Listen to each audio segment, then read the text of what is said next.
Yat, hey, my relatives. Hope you're doing well. It is Saturday, October 9th, and I'm sitting down finishing up my second cup of coffee. And as I was looking over the news today, there were two stories I wanted to highlight just to talk about, as the title said, gun control or the lack thereof, and the lie of white supremacy. But before I begin, as I always do, I want to acknowledge that I am speaking to you from what's now known as Washington, D.C., but that these are the lands traditionally of the Piscataway, and that they are the nation who have been here and they are still here. I want to honor the Piscataway as the host people of these lands, and I want to thank them for their stewardship of these lands. So, yeah, feel free to grab a cup of coffee and join me for a chat for a few moments. There's a few things I wanted to discuss regarding gun control, and especially two cases that are working their way through the courts. Which first is the trial of Kyle Rittenhouse, who was the young man who shot two people after. From Kenosha, Wisconsin, and then the other is the trial regarding the shooting of Jacob Blake. And there have been some new events in both of those cases these past few days, and I wanted to talk about them because they really demonstrate or highlight how the foundations of our nation were literally written to protect white men. But before we can really discuss that, we need to discuss, first of all, the Second Amendment. So the Second Amendment is actually, one of the shortest amendments. It was passed as part of the Bill of Rights back in 1791. And the Second Amendment says a well-regulated militia, being necessary to the security of a free state, the right of the people to keep and bear arms shall not be infringed. So I want to talk about the Second Amendment because to really understand not only how the Second Amendment is a trigger for our nation today, but why we can't seem to pass common sense gun law in this country is because of the way the Second Amendment was written and the fact that it was really steeped in the lie of white supremacy in the context of that in our nation's history. And so, right, when we bring up the Second Amendment, you usually have the left and the right begin to immediately make their arguments. We have people on the left who will say we have a well-regulated militia and therefore we have the obligation to write laws and to have gun control in our country. And then we have the second side, usually it's on the right, saying but the right of the people to keep and bear arms shall not be infringed. Therefore, we have to have these rights as broad and as open as possible. And because neither side is willing to acknowledge, at least explicitly, the root of this amendment, they end up just screaming at each other, and we never get anywhere. But we have to remember, right, this amendment was passed back in 1791. It was literally part of the Constitution. Almost initially, it wasn't included initially, but it was the Bill of Rights, which was passed almost immediately after. And the foundations of our nation were written with the implicit and the explicit bias of white supremacy, right? The Declaration of Independence, written in 1763 or in 1776, that literally calls natives savages. We have the Constitution, Article 1, Section 2, never mentions women, specifically excludes natives, counts Africans as 3/5 of a person. So literally, the only people left in this writing of the Constitution is white men. And it was white landowning men who could vote. And so back then, again, this is after the Revolutionary War, and there was not as much concern about foreign powers. And, a militia is basically it's a civilian army, kind of ready and waiting to assist the government. And our nation used militias very frequently back in those early years. And the militia really had two purposes. One of the purposes was to keep enslaved African or Black people in line. And so the militia would go out and would attempt to capture enslaved people who ran away or who were outside of their boundaries. And militias were used to really terrorize African people, Black people, enslaved people, and make sure that they stayed in their enslaved state. The other use of the militia was to protect territories and settlements and so on from the merciless Indian savages, which they already highlighted was a huge concern for them in the writing of the Declaration of Independence. And so militias were used to protect settlements, to protect cities and towns and even states from the merciless Indian savages that were infringing now upon their ever-expanding borders. And those were really two of the primary uses of a militia. And the civilian army was used in conjunction and by the government to basically complete manifest destiny and to keep African people enslaved. That was the whole point of the militia. Second, the second half of the amendment, which says, and I'll just show the amendment to you one more time. So we have a well-regulated militia, right, to make sure enslaved people stay enslaved and that the merciless Indian savages are kept under control, because that was necessary to the security of this free state. So then the right of the people to keep and bear arms shall not be infringed. Now, again, we have to understand when the founding fathers wrote the word people, they did not mean everyone that we consider to be people today. They did not mean people of color. They did not mean women. They did not mean natives. They did not mean African people, right? They literally defined people as white landowning men. That was their definition of people. And so when in this amendment, they use that very same language when they start and say, we hold these truths to be self-evident. Again, in the Declaration of Independence, all men are created equal. The Constitution, we the people of the United States. They're not talking about women. They're not talking about African people. They're not talking about natives. They're talking about white men. So the right of the people to keep and bear arms shall not be infringed.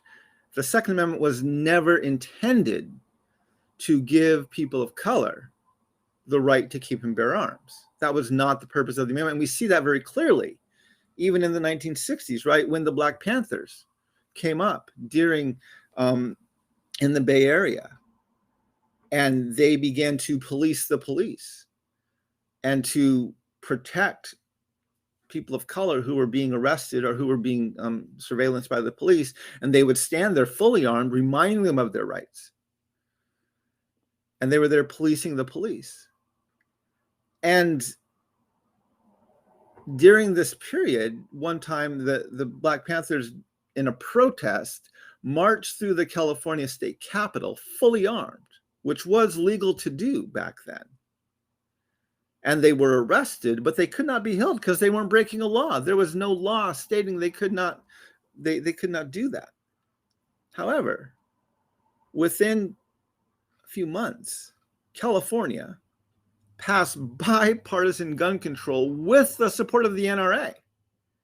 Right? Again, because this amendment was not intended to allow people of color to keep and bear arms. It was written to allow white people to keep and bear arms so that they might terrorize people of color and protect their borders and their property and their homes from merciless Indian savages, which is exact. Now let's get into, so now that we've discussed that, right, now that we have that, let's talk about the two cases that I mentioned earlier. First, we have there was a story written by NBC, and it was regarding the defense used by Kyle Rittenhouse's defense team. And Kyle Rittenhouse, if you remember, is the youth who went into a protest with a semi-automatic weapon. I think it was an AR-15, and ended up killing 2 people. And he's now standing trial, and there's been people defending him and so on and so forth. And one of the defenses that they made in his case, because again, one of the charges they're bringing against him is his possession of a gun. And he was 17 at the time that this happened. And in this article is titled "Hunting Laws Allowed Kyle Rittenhouse to Carry Weapon During the Fatal Shooting in Wisconsin," his lawyers say. And attorneys for Kyle Rittenhouse, who is charged with fatally shooting 2 people during a protest in Wisconsin last year, argued that hunting laws allowed him to carry the assault-style weapon used during the shooting. This is from this story on NBC. Wisconsin law prohibits anyone under the age of 18 from being armed, but Rittenhouse's attorneys argued that state laws only forbid minors to carry short-barreled rifles and shotguns. The other prohibitions pertaining to children fall under hunting laws, which say children under 12 can't hunt with guns, Rittenhouse's attorney said at a hearing on Tuesday. So Rittenhouse of Antioch, Illinois, who was 17 on August 2020, when he fatally shot 2 men and wounded another man while carrying an AR-15 style semi-automatic rifle at a protest prompted by a police shooting of a black man. There appears to be an exception for 17-year-olds, and that's what his defense attorney, Corey Sharifsi, said. This was reported by the Chicago Tribune. Assistant District Attorney Thomas Binger responded that if defense wants to tell a jury that Rittenhouse was only hunting, it should do so. So, right, this is what's so absurd. Clearly, Kyle was not there hunting. He was not there hunting animals. He may well have been there hunting people of color, but he was not there hunting animals. And yet his lawyers are arguing that he had the right to carry a weapon because of the hunting laws. Now, what's fascinating about this is the fact that they would make that argument, right? If they had any understanding, and maybe they'd still make the argument, but if you understand the context of the Second Amendment, which literally was written to arm white people so that they could hunt and protect themselves and keep people of color in line. The fact that they are making this argument that it's hunting laws that allowed Rittenhouse to carry this weapon is actually almost perfectly in line with what the Second Amendment was written to do, which is to protect white men from people of color and to hold them in line, including even hunting them if they had escaped from the people who enslaved them. And so, of course, NBC is writing this to kind of inflame the debate, and they use this headline to inflame the debate. But you have to understand, this was literally why the Second Amendment was written in the first place, so white men could have the right to do this. Second, there was another story, and this one is in NPR. And this is regarding the Department of Justice. I'll put this in the comments as well. And the Department of Justice stated they will not seek charges against the officer who shot Jacob Blake in Kenosha. And I'll just read a little bit from this article. It says, federal prosecutors announced on Friday that they won't file charges against a white police officer who shot Jacob Blake in Wisconsin last year, a shooting that sparked protests that led to the deaths of 2 men. The agency announced Friday that a team of prosecutors from its Civil Rights Division and the U.S. Attorney's Office in Milwaukee reviewed police reports, witness statements, dispatch logs, and videos of the incident and determined there wasn't enough evidence to prove he used excessive force or violated Blake's federal rights. There's another story in the Wall Street Journal, and I want to share this in the comments as well. And this article talks more in depth about the context of the shooting. It's called Jacob Blake Shooting, What We Know About the Shooting in Kenosha. And this article says that prosecutors showed an enhanced video clip at a press briefing January 5th, in which a dark object can be seen in a few frames in Mr. Blake's hand.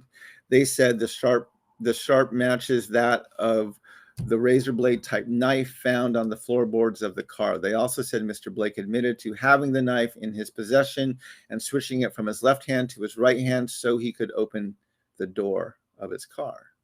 The video does not show a key moment before the shooting happened, the prosecutor said. This is when officers and one witness, who is an acquaintance of Mr. Blake, said he twisted his body momentarily and threatened Mr. Shesky, reaching under his left arm to slash the blade with his right hand, according to the prosecutor. An examination of Mr. Blake's medical records by a coroner found that 3 bullets entered his left side and 4 entered his back.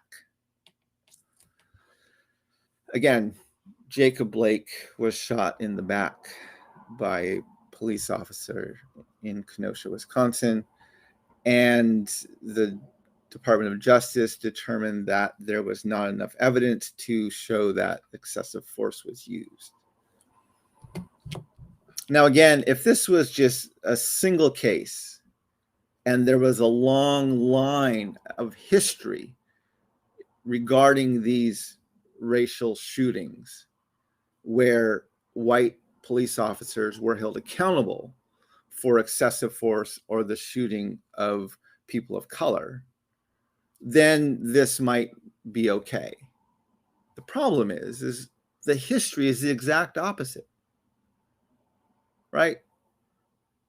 Our police forces and our military have literally been used for centuries to keep people of color in line. I mean, this is what Abraham Lincoln did with the 13th Amendment. He didn't abolish slavery. He redefined and codified it under the jurisdiction of the criminal justice system. So, police officers, courts, juries, of which Mr. Lincoln, President Lincoln, said people of color would never fill those positions, are outcharged with keeping enslavement or slavery protected where it is protected under the Constitution. And so the fact that this case now is not resulting in a charge, this just continues the pattern that we see in our communities of color over and over and over and over again, where we have the initial trauma, the initial injustice, where someone is shot or someone is beaten or someone is held down or someone is lynched by the state. And there's the initial trauma and the protests and all of the things that happen around that. And then several months or a few years later, there's the second trauma, when the courts and the justice system declines to hold the people who committed these crimes accountable. And then we have a second wave of protests and a second layer of trauma being inflicted upon our communities of color. And that's what's happening here. And President Biden, right, even agrees with this, right? When after the shooting or the lynching of George Floyd, and he was asked what we needed to do, he said, we need to train our officers to not shoot people fatally. We need to train them to shoot people in the kneecaps instead of in the chest. That was his solution. So according to the thinking of our president, what happened to Jacob Blake was not an injustice, right? President Trump said we should ban chokeholds, so Jacob Blake wasn't choked. President Obama said we should retrain officers to shoot people non-fatally, perhaps in the kneecaps instead of in the chest, and Jacob Blake was not shot in the chest. He was not shot fatally. And so according to both President Trump and President Biden, what happened to Jacob Blake was not unjust and actually was the outcome, right? President Biden would prefer that we shoot people this way, paralyzing them potentially. So again, this is what is so deeply troubling about these cases. And this is where we see the foundations of our country the implicit and the explicit racism, sexism, and white supremacy that's been written into our foundations. Article 1, Section 2, the 13th Amendment, the Second Amendment, all of these places, right, where we have white supremacy literally codified within our Constitution. And now we see them being played out in our court system. We see lawyers arguing that a white man has the right to carry, a white child has the right to carry a semi-automatic weapon that he used to kill people with, has the right to carry that because of hunting laws, which actually is not an inaccurate interpretation of the Second Amendment. And then we have the justice system now declining to charge an officer who shot a black man in the back 7 times, paralyzing him, because there was not enough evidence that there was excessive force in the case. This is why, right? And this is the challenge between the Democrats and the Republicans. Yes, it was so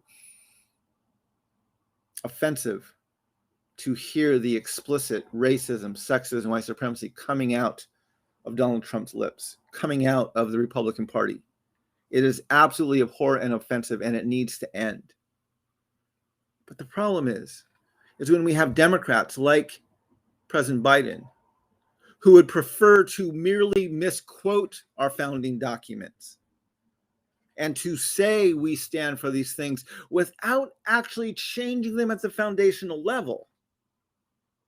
What it does is it allows these types of injustices to continue to perpetuate. So maybe they'll have a slight reprieve while they're in office, and maybe not, which is what we're seeing right now.